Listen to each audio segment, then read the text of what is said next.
Любви во всех ее проявлениях посвятило в этом году свой отчетный концерт музыкальное отделение гимназии искусств при главе Коми.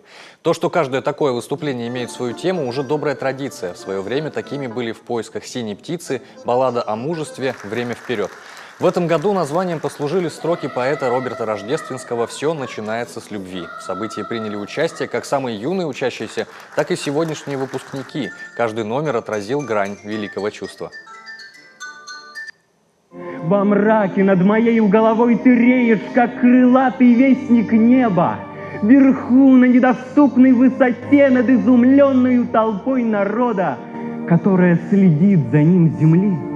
Ромео, как мне жаль, что ты Ромео.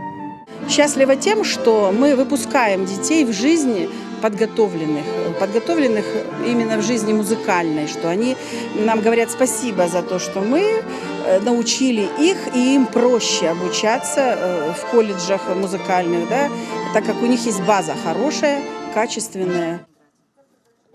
Руководство гимназии отмечает, конкурс в первый класс становится больше, а уровень подготовки выше. Связано это и с новым статусом гимназии. С прошлого года учреждение готовит профессиональных артистов. После окончания 9 класса воспитанники не переходят в другое учебное заведение, а получают документ о профессиональном образовании прямо в стенах Альма-Матер.